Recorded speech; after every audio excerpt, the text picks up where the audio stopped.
Welcome back to King Whale's album review party.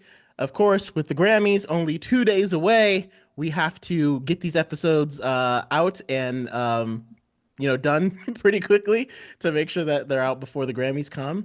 But we are continuing our series of Grammy snubs and dubs, where we're going to talk about which projects we think deserve to be nominated for Grammys and which projects in each category that we think deserve to win a Grammy. So, of course, we did the general category with Kate Bankston, who joined us, one of my good musician friends up in Charlotte. And that was so much fun. And today we have another guest for you in Friday Jones, aka Friday from Friday's Dope. So, Friday, why don't you tell everybody what's up and let the people know kind of what you do? Hi, everybody. My name is Friday Jones, and I am an artist creative entrepreneur, or an ACE for short. I make music and I help artists to elevate their brand experience. So, outside of making art, I just love sharing new ways that artists can like package their branding and things like that. So, and experiences. That's what I love to create, artistic experiences. Yeah, And I'm grateful to yeah. be here to talk about things. So, when you make music, sometimes you don't always listen to it. So I'm really glad to Hmm. like be in a conversation where we're talking about music. Of course, of course. And thank you so much for joining us. And of course, my regular co-host and best friend, Ty, let everybody know. How are you doing, buddy? What's up, everyone? I'm happy to be here. I exist on the opposite spectrum of Friday. I do not create, but man, do I listen. I'm a big fan, big Hmm. capital F fan over here. So, Hmm. happy to be here. And that's why I really love us having this this partnership works so well, as I've explained before to other people, is because we have it from the perspective of a creator and the perspective of a consumer. So like you can kind of see both ends and like what we listen to when we're listening to a song um on both ends of the spectrum. And I think it creates a really cool dichotomy and allows us to view things in a different manner, you know? So and now we have the perspective of someone who helps with other artists engagement and things like that. And that's another dichotomy to add to this particular segment. So that makes me so excited that we are doing probably the category that we all know the most about, and that's the R&B and hip hop category. Of course, I was raised in R&B my entire life, so R&B has always been like in my blood. And then obviously I love hip hop, fell in love with hip hop. I consider myself to be a hip hop, R&B, and jazz artist. So this one we probably have more thoughts on than almost any other like subcategory for the Grammys, which is why I am so excited to just dive right in. Let's just go ahead and dive right in. So we'll start with R&B, and the first Grammy category in this one is Best R&B Performance. We have Guidance by Jhené Aiko, Residuals by Chris Brown, Here We Go by Coco Jones, Made for Me by Muni Long, and Saturn by SZA. So for me, this choice, it was a little bit difficult for me to pick a dub. I don't have a snub for this category. I don't think there's a traditional R&B performance that I would say really deserved to be on here. And actually, there wasn't like I feel like there wasn't a whole lot of R&B from that came out this year. That's kind of in my space of like the R&B that I really like and like some of my favorite artists. Or they didn't release until later in the year, which we'll get to. But for me in this category, my dub is Jhené Aiko with Guidance. I really like the message of the song, how she, speaks about being a guiding light and things like that. It reminds me of a song off of another one of her projects called Blue Dream. And that one is, I think Jhené Aiko's voice sounds best when she's going for like kind of a, not necessarily silky, but more of like an ethereal vibe where the instrumentation is kind of soft, it's kind of light, and it's got a very hopeful, positive message. And I feel like that's where her voice stands out the most, and where she sounds not necessarily on like heavy bass, R&B songs or like really built up production wise. I really think like stripped back production, ethereal, kind of synths and things like that really help her voice to shine. And I think that's exactly what we got with Guidance. Again, beautiful message to the song. And to me, it's just Jhené Aiko at her best. It reminds me of Blue Dream, and this is definitely one of my favorite songs by her, probably of all time, honestly. And like I said, I do not have a snub. So with that, we can go ahead and pass it along. So Ty, what do you have for your snubs and dubs on best R&B performance. This is R&B this year. I'm kind of with you. I definitely felt a little tapped out of this genre Hmm. this year. So I don't really have anything that I felt was snubbed or anything else to shine a spotlight for this category. My pick definitely has to go to Here We Go by Coco Jones. More so for the fact that it is, to me, the most memorable of the tracks here in this list. I am a longtime Jhené Aiko fan. I have been ever since I think is it is it Pink Toes, the track she did with Childish Yep. Gambino? Yep. Pink toes off of Ever because of the internet. Yeah, ever since I heard that track, I've been a huge fan. Loved, sold out. It was a Hmm. wonderful album, but I didn't really vibe with Guidance as much Not this as time much. around. Hmm. It didn't hit me. But I don't know what Coco Jones put in her track, but I But can't it get it out of worked. my head. Yeah. And so that'll definitely have to be my pick. Although I do think, from like an industry point of view, I think SZA has had an amazing year, Hmm. amazing couple of years since the original SOS came out, and then the deluxe like reissue with a whole bunch of additional tracks attached to it this year. I kind of suspect Saturn might actually take the victory though.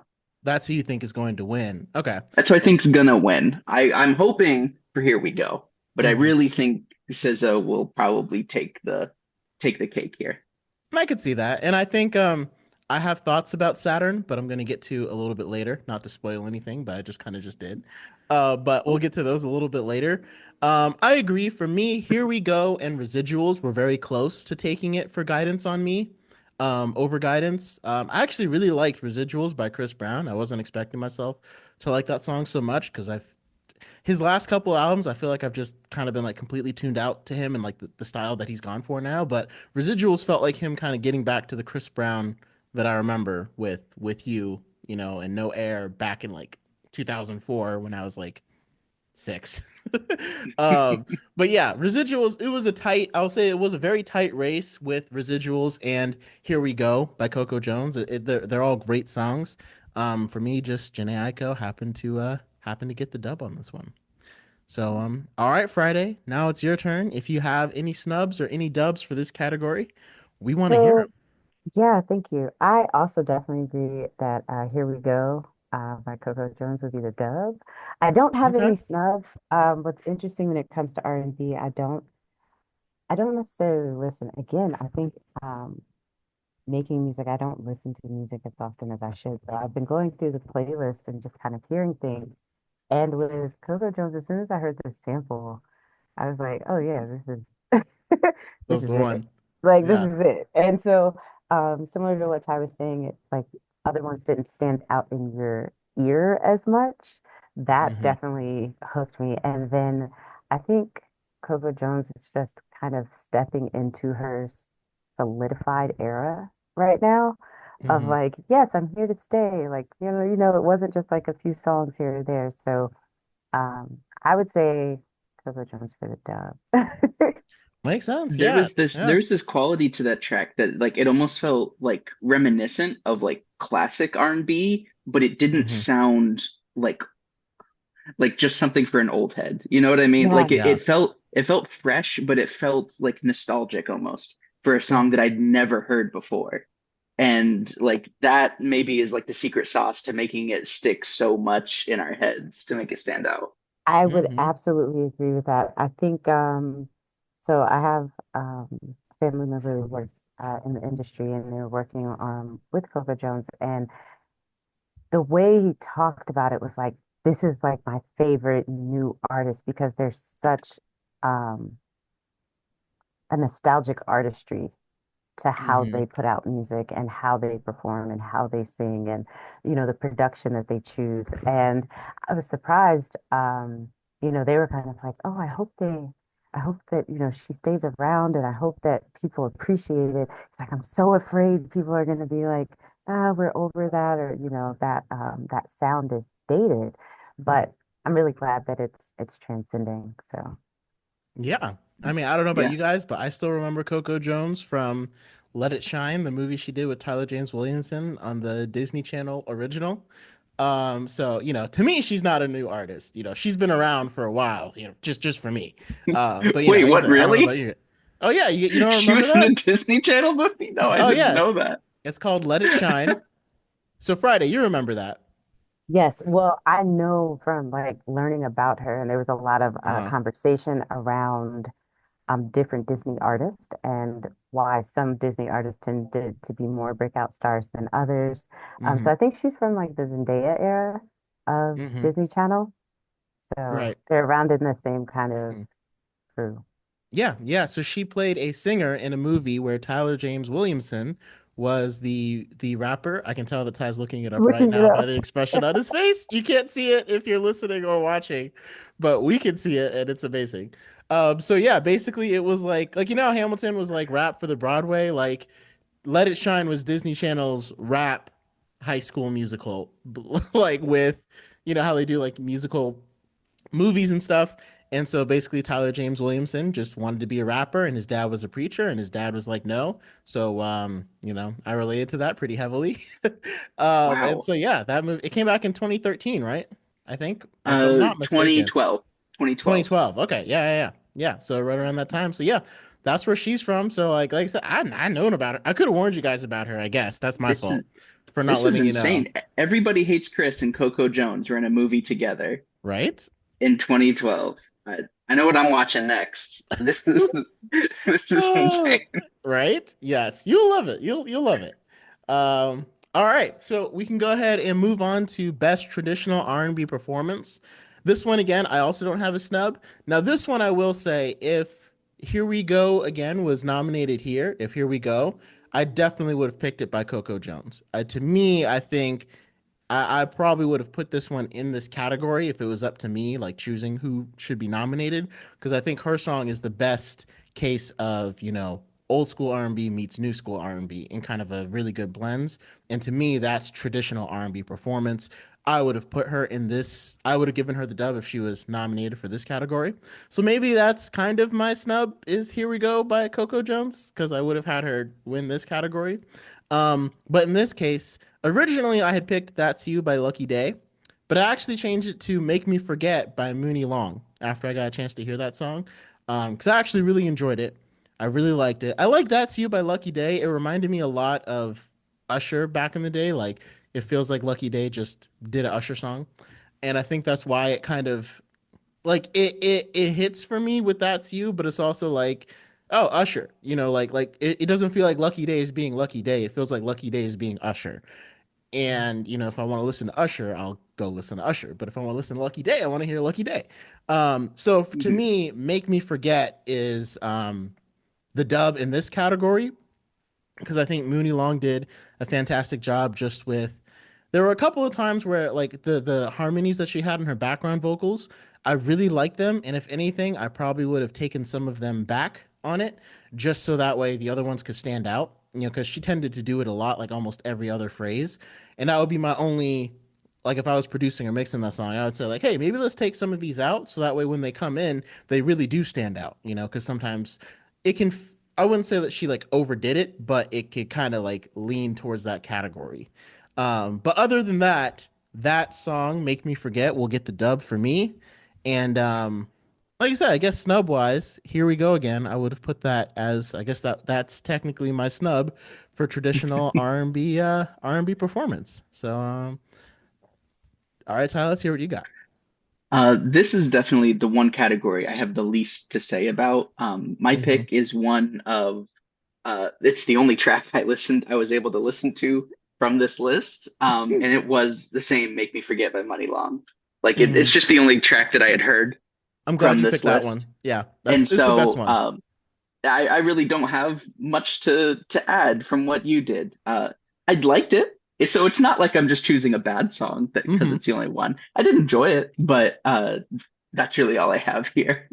I think out of the five, it's the top one. It's the top one. All right, Friday. I feel like I'm going in a different direction. But Ooh, I Can I love Have it. This Groove by Kenyon Dixon Okay. was, Okay. so here's the thing. I think also what's going to be interesting here is like traditional is going to always be relative Right. um, to Mhm. what era we're in. So, like for me, Can I Have This Groove sounds like more traditional R&B, I right? agree.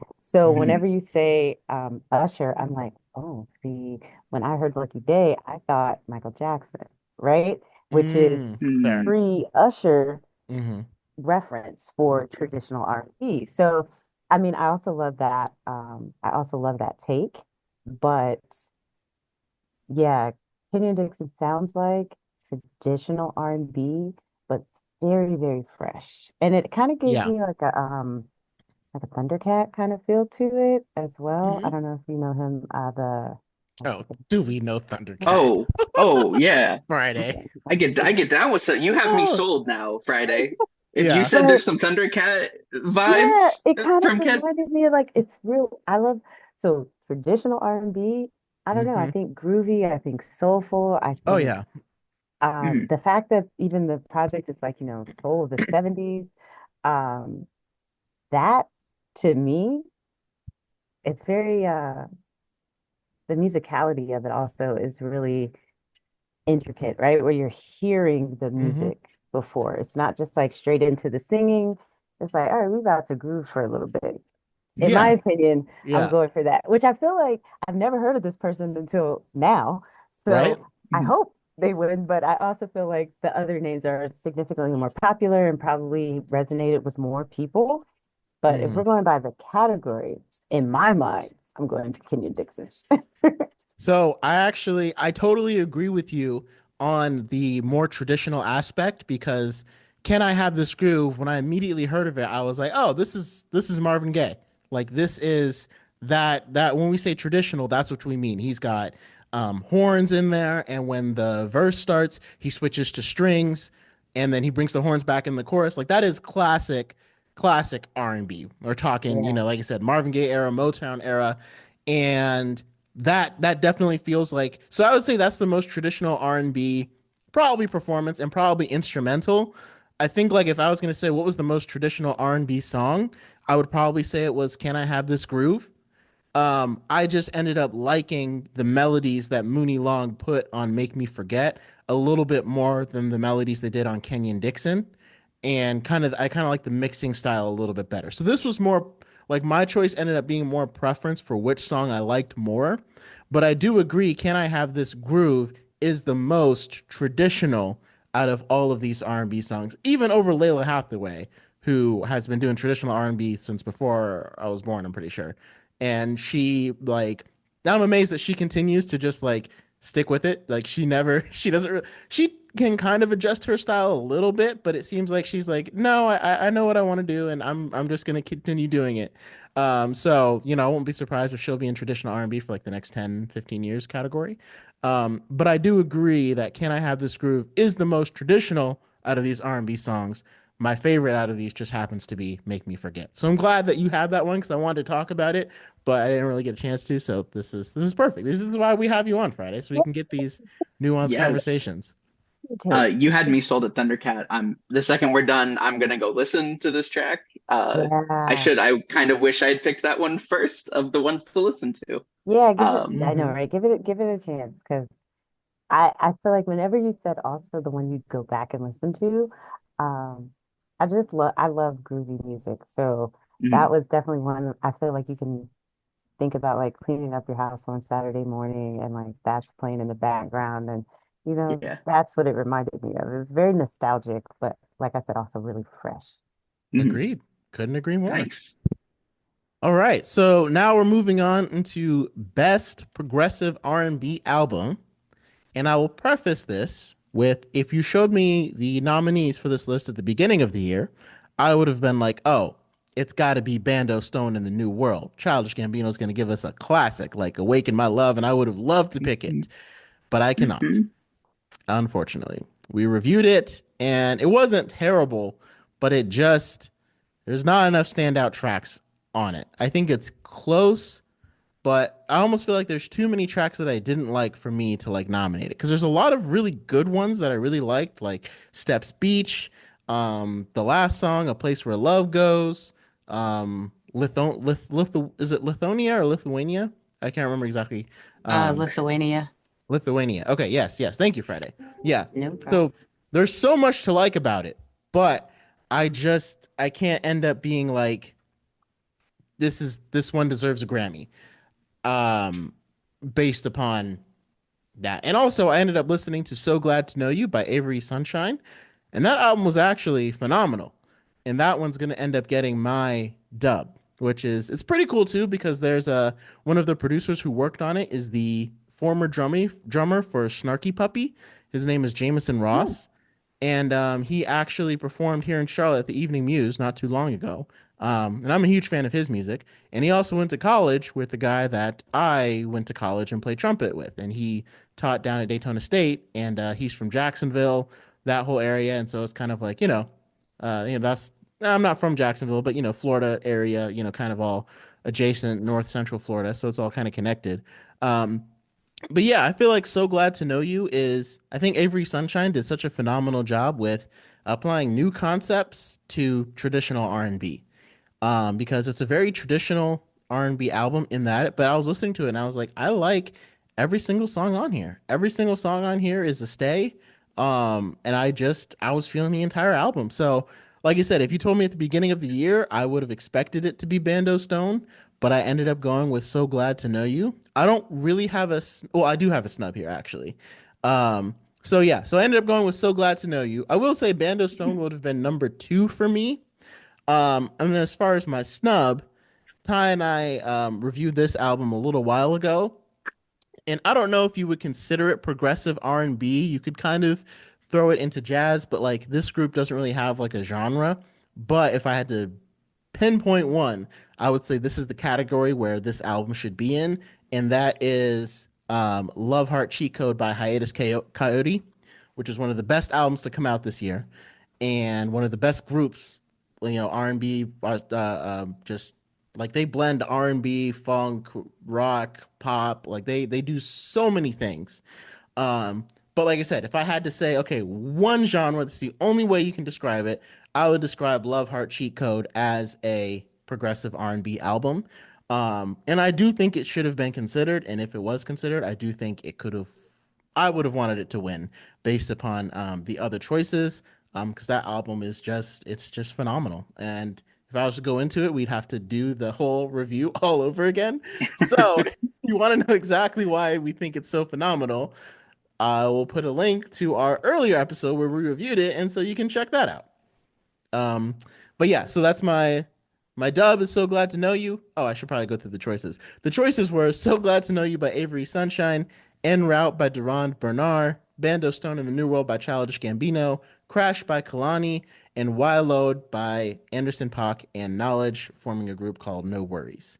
So like I said, my dub is So Glad to Know You by Avery Sunshine, and my snub is Love Heart Cheat Code by Hiatus Coyote. So I'm right there with you with the snub. Love Heart Cheat Code is probably like one of my favorite albums this year. I think it might be my favorite Hiatus Coyote album. It's for sure got my favorite song that has come out this year. I Cinnamon still Temple. I still cannot stop thinking about Cinnamon Temple. Hmm. I That's it, not really an R&B track, and that just shows like the range of them on that album. Probably why they weren't necessarily considered here. But you know what?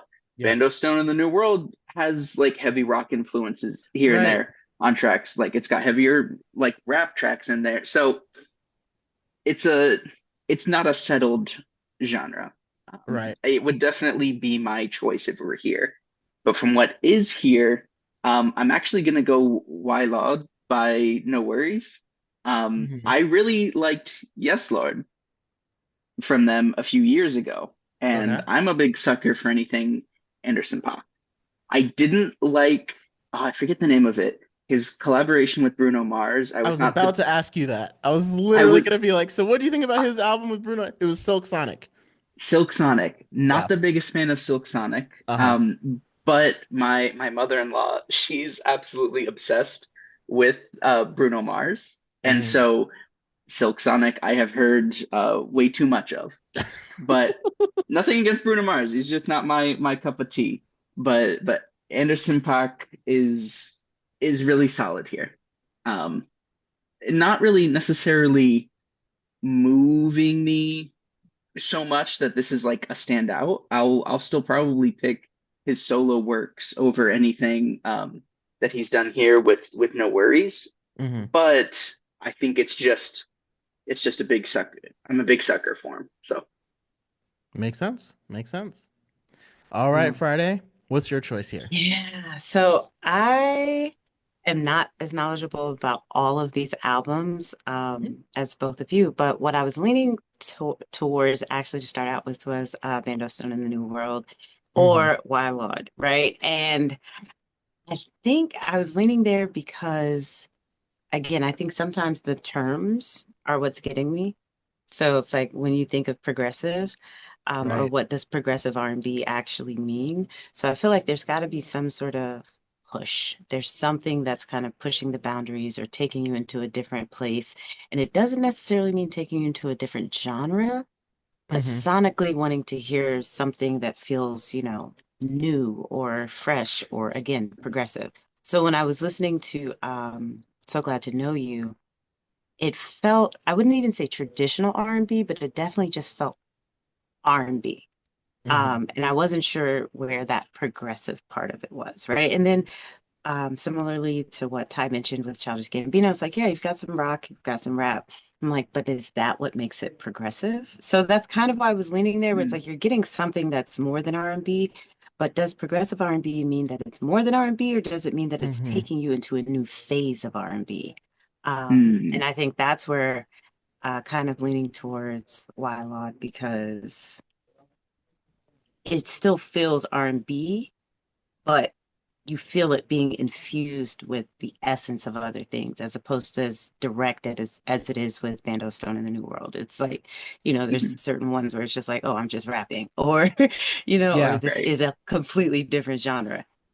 Mhm, So I think sometimes that's where I would be interested to dive into these definitions and if there is um, like a standardization for these critiques of what makes something a progressive mm, R&B album. So mhm, like when you Hmm. think about the people who vote or the like the voting members, like I wonder mhm, what how they How they decide categorize. that. Yeah. Yeah, like, right. oh, is this progressive or does this go Hmm. traditional or like or is it the artist Right. that says, "Hey, I'm putting this out and I'm calling this progressive R&B," and so that's the category that it'll fall in.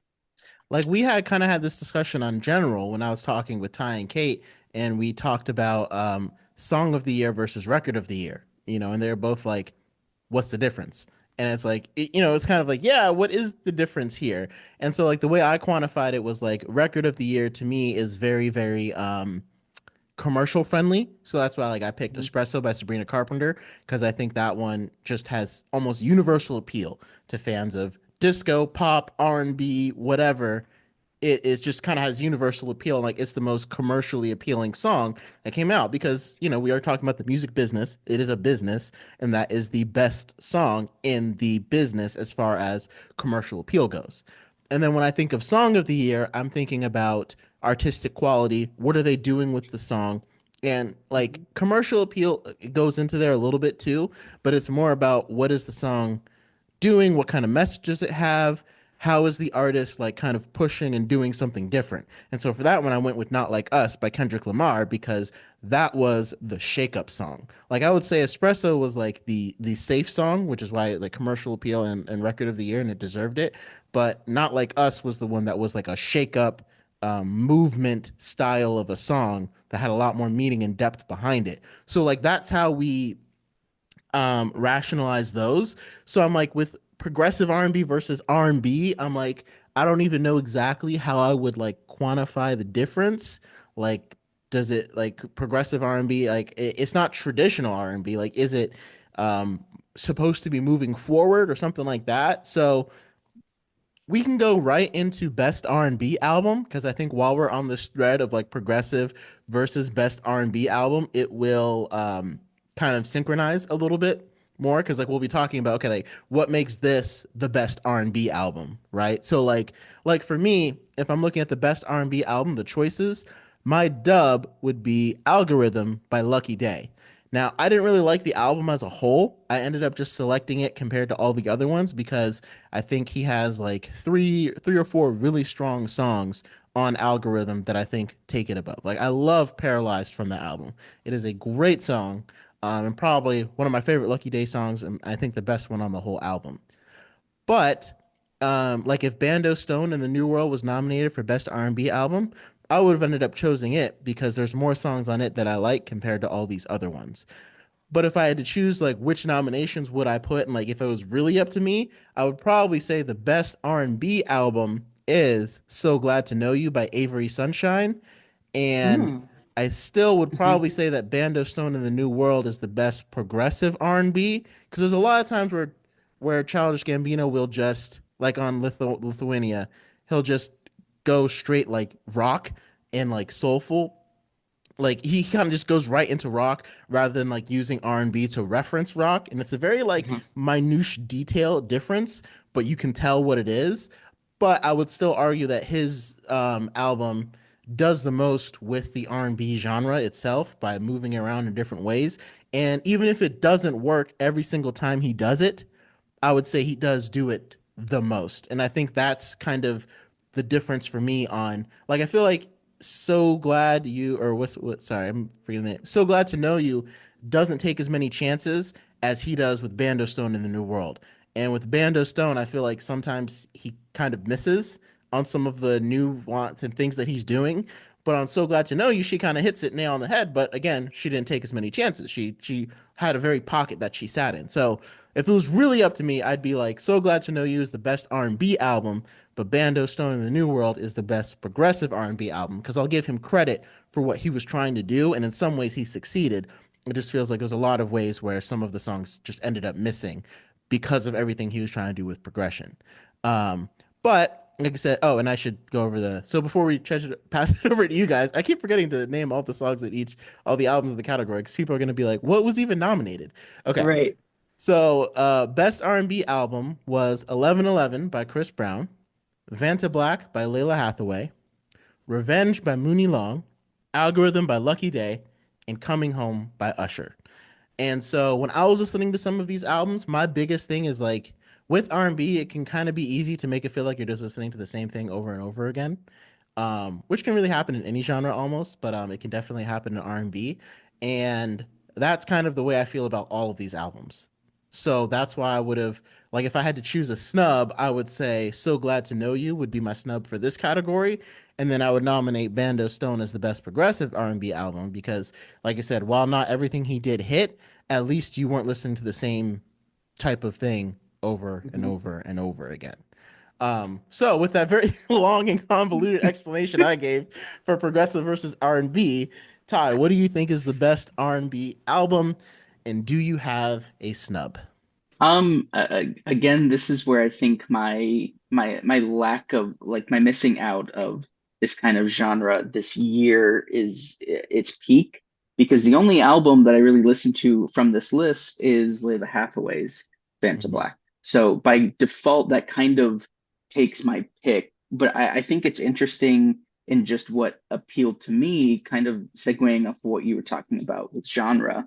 I think it's simultaneously very important in describing your album and yet simultaneously so restrictive in locking you in a creative bubble to stick with something like R&B or traditional R&B if you're Hmm. wanting to create something that breaks that boundaries. And it's why I'm glad we don't just have a singular R&B category Yeah, because it is cool. putting things like Here We Go by Coco Jones next to Lithuania feels wrong for like a singular song for to Hmm. be under the same umbrella. But I don't necessarily think that just adding different genres necessarily evolves a genre or pushes it forward. I think it just makes it different. And that's kind of what I think Friday was getting to as well, is just like, how much, if you add like heavy rock influence, does it really mean that it's progressive R&B, or are you just making music you like? Are you And just an R&B R&B just kind of, singer? Yeah. Are you an R&B and singer just yeah, doing a rock song? Like, right. right. And like the vibe I get from the albums I listen to under these categories is something like a Bando Stone. I agree with Friday that it didn't feel like it pushed R&B. It didn't feel like it progressed R&B in a way. It felt like, if anything, it just pushed Childish Gambino. Like it felt like Donald Glover was experimenting with new genres. Like it was a progressive Glover album, Yeah. not necessarily a We need progressive that category R&B, next year. A progressive Donald a Glover progressive category. Glover. Um, Oh, but just the total title of R&B kind of just sits for me with Lalah Hathaway. okay. All right. I like that explanation. All right, Friday. What do you think? Ooh, okay. So this one would probably be the one I'm the least informed about because I really don't listen to R&B albums like when they drop. But Hmm. in my super condensed run through prep, I would say I liked what I heard from Money Long. Um, Hmm. again, thinking about classic, not even okay, not gonna say traditional R&B, but classic R&B, like where you're thinking about like your Monica's, your Brandy's. Hmm. I feel like what she's creating falls into that lane. But then also listening to Lucky Day creates a similar feeling. I think it's interesting to think about, and obviously there's like so much room for the role that gender plays when you think about R&B, but they feel like such different perspectives when you're comparing, you know, male artist and female artist, if like that's, the categories that you're creating, um, the feelings that you anticipate from them are very different. So sometimes it's really hard to compare how something like if you were to compare, for me, I'm thinking like a Lauryn Hill to a D'Angelo, right? There's such different feelings. They draw on such different things. And Hmm. I could see either one of those. I haven't listened to the other ones as much. Hmm. Um, but like I said, in my head, it would be between like Money Long or Lucky Day. And if I have to go for one, I'm gonna go for Money Long just because nobody said that one. Yeah. I But can, yeah, I completely understand. Yeah. Go ahead. yeah, but like a classic, like there's something about, I guess, like I said, what I think of as classic R&B Hmm. is somewhere between those two. Yeah. Um, and Chris Brown, I also feel similarly to Childish Gambino, has really created his own lane within R&B. So it's like, yeah, it's R&B, but it always sounds like Chris Brown.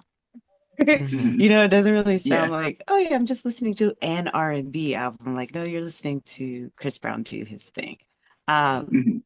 so yeah, I would have to say it would be between one of those two. And that's again with not as much in-depth information, but I still feel like both of them gave me R&B, what I think of as like that classic genre of more modern R&B, but again, from two very different perspectives.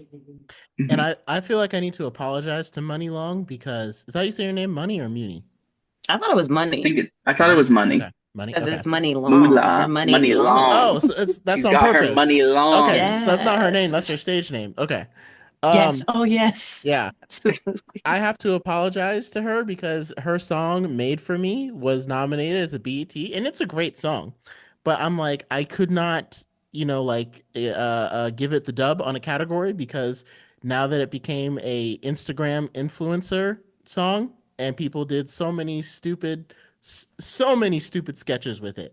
I can't hear the song without seeing them. And that has kind of ruined it for me. So I apologize. Like, that's nice to have the viral moment and everything.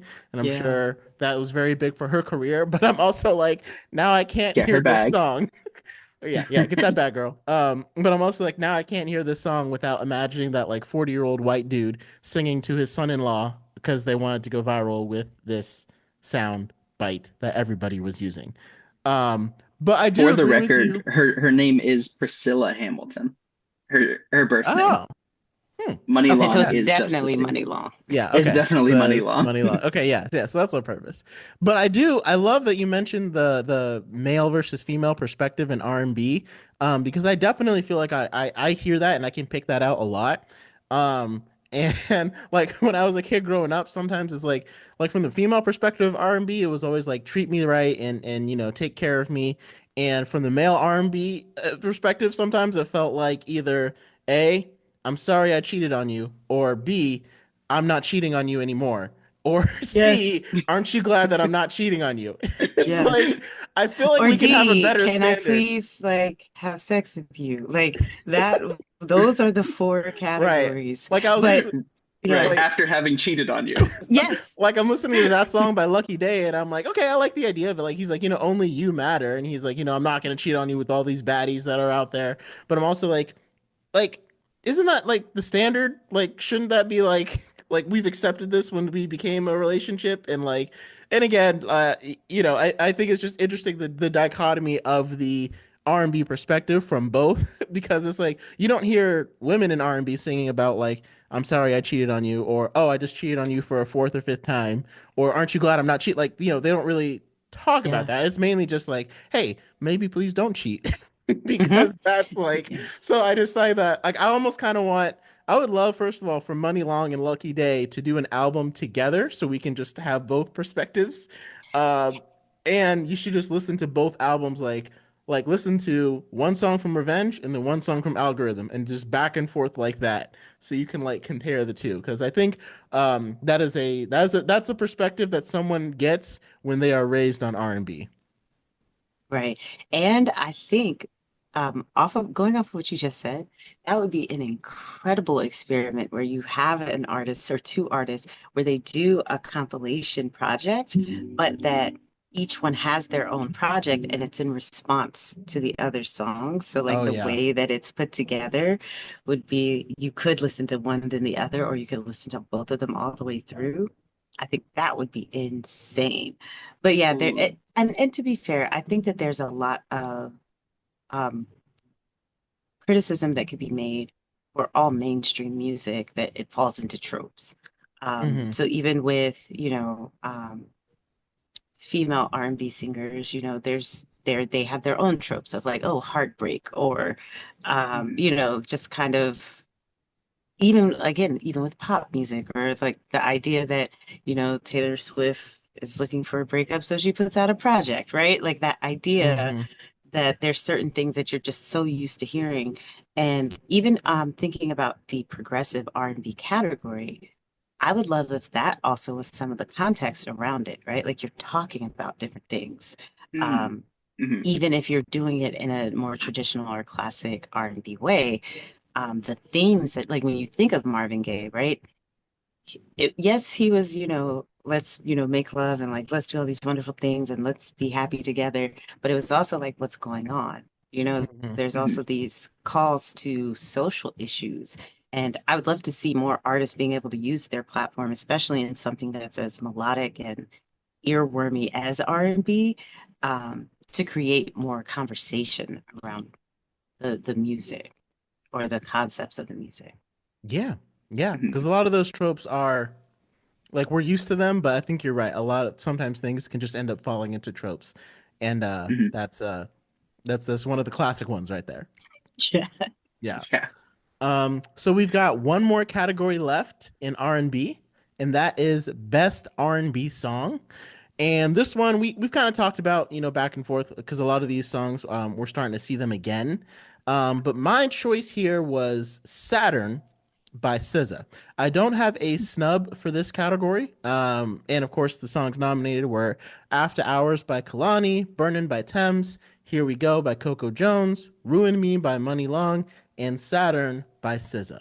And I ended up going with Saturn. When I first started listening to it, I was like, oh, I was like, this is one of those songs where she's like messing with the beat.